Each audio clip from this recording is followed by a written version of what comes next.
ಇದೀಗ inspector sex ದೋಖಾ ಅಂದ್ರೆ ಈಗ ಪ್ರಮುಖವಾಗಿ ಗಮನಿಸ್ತಾ ಇದ್ದೀವಿ. ಡಿಜೆ ಹಳ್ಳಿ ಇನ್ಸ್ಪೆಕ್ಟರ್ ಸುನಿಲ್ ಅವರ ವಿರುದ್ಧ ಕೇಳಿ ಬಂದಿರುವಂತಹ ಒಂದು ಆರೋಪ ಸಾಕಷ್ಟು ಸದ್ದನ್ನ ಮಾಡ್ತಾ ಇದೆ. ಇನ್ಸ್ಪೆಕ್ಟರ್ ಸೆಕ್ಸ್ ದೋಖಾ ಹಾಗಾದ್ರೆ ಮುದ್ದು ಚಿನ್ನ ಚಾಟ್ ಅನ್ನುವಂತ ಈ ಮಾತುಗಳು ಇದೀಗ ವೈರಲ್ ಆಗ್ತಾ ಇದೆ.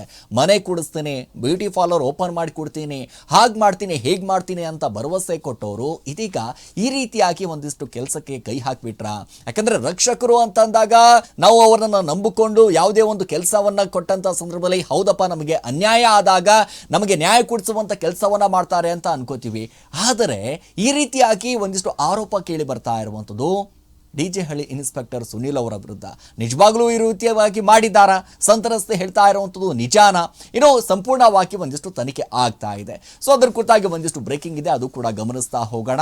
ಮದುವೆ ಆಗಿ ನಂಬಿಸಿ, ನೋಡಿ, ಮದುವೆ ಆಗುವುದಾಗಿ ನಂಬಿಸಿ ಯುವತಿಗೆ ವಂಚನೆ ಆರೋಪ. ಇಲ್ಲಿ ಡಿಜೆ ಹಳ್ಳಿ ಠಾಣೆಯ ಇನ್ಸ್ಪೆಕ್ಟರ್ ಮೇಲೆ ವಂಚನೆ ಆರೋಪ ಕೇಳಿ ಬರ್ತಾ ಇದೆ.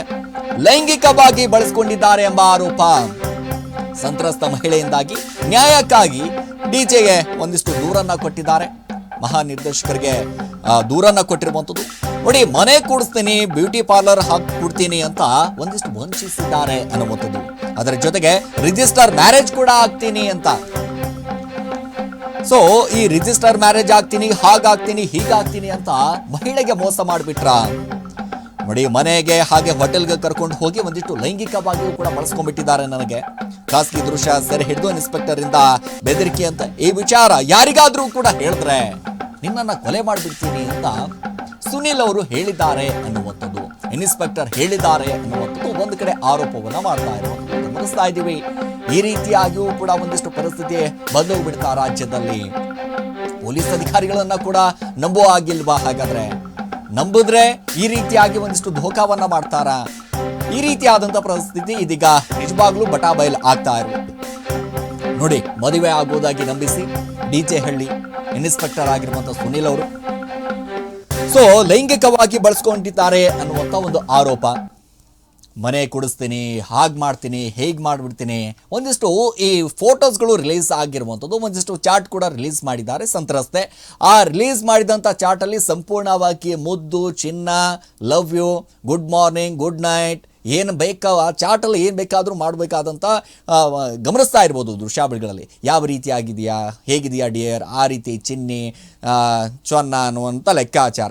ಅಂದರೆ ಅವರವರು ಯಾವ ರೀತಿಯಾಗಿ ಚಾಟ್ ಮಾಡ್ಕೊಂಡಿದ್ರು, ಏನು ಕತೆ ಅನ್ನೋದ್ರ ಬಗ್ಗೆಯೂ ಕೂಡ ಇದೀಗ ಸಾಮಾಜಿಕ ಜಾಲತಾಣದಲ್ಲಿ ಸಂತ್ರಸ್ತೆ ಒಂದಿಷ್ಟು ಹರಿಬಿಡುವಂಥ ಕೆಲಸವನ್ನು ಮಾಡಿದ್ದಾರೆ. ಒಂದು ಕಡೆ ಆರೋಪ ಕೂಡ ಕೇಳಿ ಬರ್ತಾ ಇರುವಂಥದ್ದು. ಇನ್ಸ್ಪೆಕ್ಟರ್ ಆದವರು ನಿಜವಾಗ್ಲೂ ಕೂಡ ಈ ರೀತಿಯಾಗಿ ಮಾಡಿದಾರಾ ಅಥವಾ ಇಲ್ವಾ? ಯಾಕಂದರೆ ಈಗಾಗಲೇ ಒಂದಿಷ್ಟು ಸಂತ್ರಸ್ತೆ ಇಲ್ಲಿ ದೂರು ಕೊಟ್ಟಿರುವಂಥದ್ದು, ಒಂದಿಷ್ಟು ತನಿಖೆ ಆಗ್ತಾ ಇದೆ. ಆದರೆ ಈ ತನಿಖೆ ಆಗುವಂಥ ಸಂದರ್ಭದಲ್ಲಿ ನಿಜವಾಗ್ಲೂ ಕೂಡ ಇಷ್ಟು ದಿನಗಳ ಕಾಲ ಯಾವ ರೀತಿಯಾಗಿತ್ತು, ಏನು ಕತೆ, ಈ ಸಂತ್ರಸ್ತೆ ಹೀಗೆ ಯಾಕೆ ಬಂದಿದ್ದು ಅನ್ನುವಂಥ ಒಂದಿಷ್ಟು ಪ್ರಶ್ನೆ ಸಹಜವಾಗಿ ಮೂಡುತ್ತೆ. ಆದರೆ ಸಂತ್ರಸ್ತೆ ಹೇಳ್ತಾ ಇರುವಂಥದ್ದು, ನನ್ನ ಸಂಪರ್ಕಕ್ಕೆ ಸಿಗ್ತಾ ಇಲ್ಲ. ನನಗೆ ಮೊದಲನೇದಾಗಿ 1 ವರ್ಷದಲ್ಲಿ 3 ಬಾರಿ ಲೈಂಗಿಕ ಕ್ರಿಯೆಯನ್ನು ಮಾಡಿದ್ದಾನೆ, ಮನೆ ಕರೆಸಿದ್ದಾರೆ, ಒಂದು ಕಡೆ ಹೋಟೆಲ್ಗೂ ಕೂಡ ಕರೆಸಿದ್ದಾರೆ, ಈ ರೀತಿಯಾಗಿ ನನ್ನ ಮೇಲೆ ಅತ್ಯಾಚಾರ ಮಾಡಿದ್ದಾರೆ ಅನ್ನುವಂಥದ್ದು ಒಂದು ಆರೋಪ. ನೋಡಿ, ಅಲ್ಪಸಂಖ್ಯಾತ ಒಂದು ಕಡೆ ಸಮುದಾಯದ ಸಂತ್ರಸ್ತೆ ಈ ರೀತಿಯಾಗಿ ಒಂದಿಷ್ಟು ಆರೋಪವನ್ನು ಮಾಡ್ತಾ ಇರುವುದು. ಪ್ರಮುಖವಾಗಿ ನೋಡಿ, ಖಾಸಗಿ ದೃಶ್ಯವನ್ನು ಸೆರೆ ಹಿಡಿದಿದ್ದಾರಂತೆ.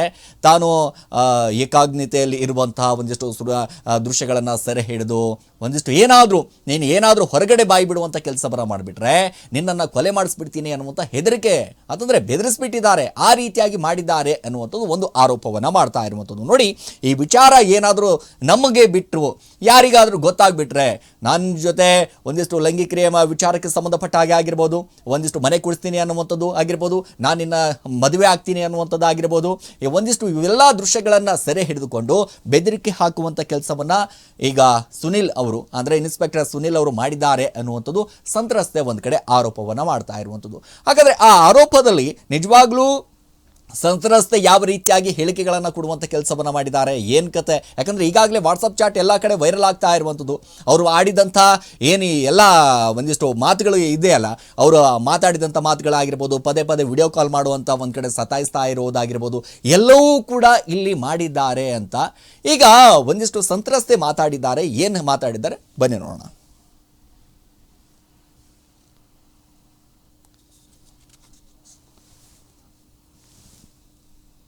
ನಾನು ಕಂಪ್ಲೇಂಟ್ ಕೊಡೋದಕ್ಕೆ ಡಿಜೆ ಹಳ್ಳಿ ಸ್ಟೇಷನ್ಗೆ ಹೋಗಿದ್ದೆ. ಅಲ್ಲಿ ಇನ್ಸ್ಪೆಕ್ಟರ್ ಸುನೀಲ್ ಅನ್ನೋರು ನನಗೆ ಆಯಿತು ನಿಮಗೆ ಅಮೌಂಟ್ ಬರೋದಿದೆಯಲ್ಲ ಒಂದು ವಾರದಲ್ಲೇ ನಾನು ಏನಿರೋದು ಕ್ಲಿಯರ್ ಮಾಡಿಸ್ಕೊಡ್ತೀನಿ ಅಂತ ಕಂಪ್ಲೇಂಟ್ ತೊಗೊಂಡು ಅಲ್ಲಿ ಒಬ್ಬರು ಪ್ರಕಾಶ್ ಅನ್ನೋರಿಗೆ ವಿಷಯ ತಿಳಿಸ್ತಾರೆ. ಅವರು ಫಸ್ಟು ನನಗೂ ಇದಕ್ಕಿಂತ ಮೊದಲು ನನಗೂ ಅವ್ರಿಗೂ ಸ್ವಲ್ಪ ಆಗ್ತಿರ್ಲಿಲ್ಲ, ಪ್ರಕಾಶ್ಗೂ ನನಗೂ. ಪ್ರಕಾಶ್ ಯಾರು? ಅವರು ASC ಸಿಂಗಲ್ ಸ್ಟಾರು. ಅವ್ರಿಗೂ ನನಗೂ ಆಗ್ತಾ ಇರಲಿಲ್ಲ. ಹಂಗಾಗಿ ನಾನು ಹೇಳಿದೆ, ಸರ್ ನಾನು ಇವ್ರ ಜೊತೆ ಹೋಗೋದಿಲ್ಲ, ಬೇರೆಯವ್ರ ಜೊತೆ ಯಾರಿಗಾದ್ರೂ ಅರೇಂಜ್ ಮಾಡಿ ಕಳಿಸಿ ಹೋಗ್ತೀನಿ ಅಂತ. ಹ್ಞೂ ಸರಿ ಆಯಿತು, ನಾನು ಹೆಂಗಾದರೂ ಮಾಡಿ ಒಟ್ಟಿನಲ್ಲಿ ನೀನು ಅಮೌಂಟ್ ಬರೋ ರೀತಿಲಿ ನಾನು ಮಾಡ್ತೀನಿ ಅಂತ ಹೇಳಿದ್ರು. ಸರಿ ಅಂತ ಹಂಗೆ ಪರಿಚಯ ಆಗ್ತಾ ಆಗ್ತಾ ಮೆಸೇಜು ಸ್ಟಾರ್ಟ್ ಆಯಿತು. ಗುಡ್ ಮಾರ್ನಿಂಗ್, ಗುಡ್ ಈವ್ನಿಂಗ್ ಅದೆಲ್ಲ ಮೆಸೇಜಸ್ ನಡೀತಾನೆ ಇತ್ತು. ಆಮೇಲೆ ಏನು ಮಾಡ್ಕೊಂಡಿರೋದು ಏನು ಅಂತ ಎಲ್ಲ ಕೇಳಿದ್ರು. ನಾನು ಹೇಳಿದೆ, ಸರ್ ನಾನು ಒಬ್ರಿಗೆ ಲವ್ ಮಾಡ್ತಾಯಿದ್ದೆ, ತುಂಬ ವರ್ಷದ ಹಿಂದೆ ಒಬ್ರಿಗೆ ಲವ್ ಮಾಡ್ತಾಯಿದ್ದೆ. ಅದು ಬ್ರೇಕಪ್ ಆದಮೇಲೆ ನಾನು ಮತ್ತೆ ಮದುವೆ ವಿಷಯಕ್ಕೆ ಹೋಗಲಿಲ್ಲ ಅಂತ ಹೇಳಿ ಮೇಲೆ ನೀವು ಯಾವತ್ತೂ ಇದು ಮಾಡಬಾರ್ದು, ಯಾರ ಕಾಂಟ್ಯಾಕ್ಟಲ್ಲೂ ಇರಬಾರ್ದು ಅಂತ ಹೇಳಿದ್ರು. ಏನು ಗ್ಯಾರಂಟಿ ಅಂತ ಹೇಳಿದ್ದಕ್ಕೆ ಆಯಿತು ನಾವು ರಿಜಿಸ್ಟರ್ ಮಾಡ್ಕೊಳ್ಳೋಣ ಅಂತೆ, ಇಲ್ಲೇ ಎಲ್ಲಾದರೂ ಒಂದು ನೋಡಿಕೊಂಡು ಫ್ಲ್ಯಾಟ್ ಏನಾದರೂ ತೊಗೊಂಡಿರೋಣ ಜೊತೆಯಲ್ಲೇ, ಏನು ನೀವು ಇದು ಮಾಡ್ಕೊಳಕ್ಕೆ ಹೋಗಬೇಡಿ, ಎಲ್ಲೂ ಹೋಗಬೇಡಿ ಅಂತ ಹೇಳಿದ್ರು. ರಿಜಿಸ್ಟರ್ ಮ್ಯಾರೇಜ್ ಆಗ್ತೀನಿ ಅಂತ? ಹಾಂ, ರಿಜಿಸ್ಟರ್ ಮ್ಯಾರೇಜ್ ಆಗ್ತೀನಿ, ಜೊತೆಲೇ ಇರ್ತೀನಿ, ನನಗೂ ಹೋಗೋದು ಬರೋದಕ್ಕೆಲ್ಲ ದೂರ ಆಗುತ್ತೆ, 8ನೇ ಮೈಲಿಗೆ ಹೋಗ್ಬೇಕು ನಾನು, ಇಲ್ಲೇ ಇರ್ತೀನಲ್ವ, ಹಂಗಾಗಿ ಇಲ್ಲೇ ಎಲ್ಲಾದರೂ ಮನೆ ನೋಡು ಅಂತ ಹೇಳಿದ್ರು. 2-3 ಕಡೆ ಎಲ್ಲ ಮನೆಗಳೆಲ್ಲ ನೋಡಿದೆ ನಾನು. ಇದು ಪ್ರೈವೇಸಿ ಇಲ್ಲ, ಅದು ಪ್ರೈವೇಸಿ ಇಲ್ಲ, ಬರೀ ಇದೇ ಸತಾಯಿಸ್ತಾ ಇದ್ರು. ಸರಿ ಅಂತ ಹೇಳ್ಬಿಟ್ಟು ಒಂದು ಪರಿಚಯ ಆಗಿದ್ದು ಒಂದು ತಿಂಗಳಿಗೆ ಏನು ಮಾಡಿದ್ರು, ನಮ್ಮ ವೈಫ್ ಇಲ್ಲ ಊರಿಗೆ ಹೋಗಿದ್ದಾರೆ, ಮನೆಗೆ ಬಂದುಬಿಡಿ ಅಂತ ಲೊಕೇಶನ್ ಕಳಿಸಿದ್ರು ನನಗೆ. ಆಮೇಲೆ ಹೋದೆ ನಾನು. ನೈಟ್ ಹೋದಾಗ ಡ್ರಿಂಕ್ಸ್ ಎಲ್ಲ ತರಿಸಿಟ್ಟಿದ್ರು, ಡ್ರಿಂಕ್ಸ್ ಮಾಡಿ ಜೊತೆ. ಸರ್ 1.5 ವರ್ಷ ಹಿಂದೆ ನಾನು ಕಂಪ್ಲೇಂಟ್ ಕೊಡೋದಕ್ಕೆ DJ-ಹಳ್ಳಿ ಸ್ಟೇಷನ್ಗೆ ಹೋಗಿದ್ದೆ.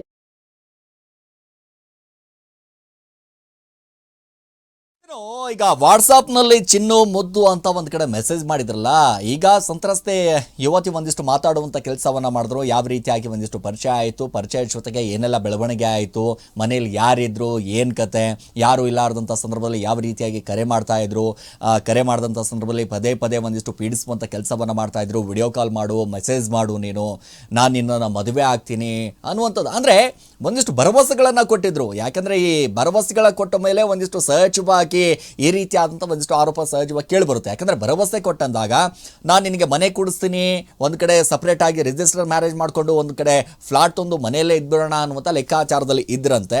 ಸೊ ಅದೆಲ್ಲವೂ ಕೂಡ ಬಿಚ್ಚಿಡುವಂಥ ಕೆಲಸ ಇದೀಗ ಸಂತ್ರಸ್ತೆ ಯುವತಿಯನ್ನು ಮಾಡಿರುವಂಥದ್ದು. ನೋಡಿ, DJ-ಹಳ್ಳಿಯ ಠಾಣೆ ಇನ್ಸ್ಪೆಕ್ಟರ್ ಆಗಿರುವಂಥ ಸುನೀಲ್ ಅವರ ಒಂದಿಷ್ಟು ಕರ್ಮಕಾಂಡ ಬಟಾಬಯಲ ಆಗ್ತಾ ಇರುವಂಥದ್ದು. ನಿಜವಾಗ್ಲೂ ಕೂಡ ನಾವು ಪೊಲೀಸ್ ಅಧಿಕಾರಿಗಳನ್ನು ಭಾಳಷ್ಟು ನಂಬ್ತೀವಿ ರೀ. ಯಾಕೆ, ನಮಗೆ ಅನ್ಯಾಯ ಆದಂಥ ಸಂದರ್ಭದಲ್ಲಿ ಯಾವಾಗ ನಮಗೆ ನ್ಯಾಯ ಕೊಡಬೇಕು ಅನ್ನೋಂಥದ್ದಾಗ ಏನಾದರೂ ಒಂದಿಷ್ಟು ಸಮಸ್ಯೆಗಳು ಆದಂಥ ಸಂದರ್ಭದಲ್ಲಿ ಪೊಲೀಸ್ ಅಧಿಕಾರಿಗಳ ಹತ್ರ ಹೋಗ್ತೀವಿ. ಸೊ ಪೊಲೀಸ್ ಅಧಿಕಾರಿಗಳ ಹತ್ರ ಹೋದಂಥ ಸಂದರ್ಭದಲ್ಲಿ ನಮಗೇನು ಬೇಕು, ನ್ಯಾಯ ಸಿಗಬೇಕಾಗಿದ್ರೆ ಇವರ ಮೇಲೆ ಈ ರೀತಿಯಾದಂಥ ಒಂದಿಷ್ಟು ನಮಗೆ ಅಲಿಗೇಷನ್ ಇದೆ, ಅದಕ್ಕೋಸ್ಕರ ನಮಗೆ ನ್ಯಾಯ ಕೊಡಿಸಿ ಅಂತ ನಾವು ಪೊಲೀಸ್ ಅಧಿಕಾರಿಗಳ ಹತ್ರ ಹೋದರೆ ಪೊಲೀಸ್ ಅಧಿಕಾರಿಗಳು ಏನು ಮಾಡ್ತಾರೆ, ಪೊಲೀಸ್ ಅಧಿಕಾರಿಗಳು ಮಾಡುವಂಥದ್ದೇನೋ ನೇರವಾಗಿ ನಮ್ಮನ್ನೇ ಒಂದು ಕಡೆ ಅಪ್ಪ ಹಿಂದೆ ಮುಂದೆ ಯಾರೂ ಇಲ್ಲ ಅಂತ ಒಂದಿಷ್ಟು ಯೋಚನೆ ಮಾಡ್ತಾರೋ ಗೊತ್ತಿಲ್ಲ. ಅದನ್ನು ಯೋಚನೆ ಮಾಡಿದಾಗ ಸಹಜವಾಗಿ ಪೊಲೀಸ್ ಅಧಿಕಾರಿಗಳು ಅಂತಂದಾಗ ಭಾಳಷ್ಟು ಪೊಲೀಸ್ ಅಧಿಕಾರಿಗಳಿದ್ದಾರೆ, ಕರ್ನಾಟಕದಲ್ಲಿ ಭಾಳಷ್ಟು ಹೆಮ್ಮೆಯ ಪೊಲೀಸ್ ಅಧಿಕಾರಿಗಳಿದ್ದಾರೆ. ಆದರೆ ಅಂಥ ಪೊಲೀಸ್ ಅಧಿಕಾರಿಗಳ ಹೆಸರಿನಲ್ಲಿ ಇದೀಗ ಈ ರೀತಿಯಾದಂಥ ಪೊಲೀಸ್ ಅಧಿಕಾರಿಗಳು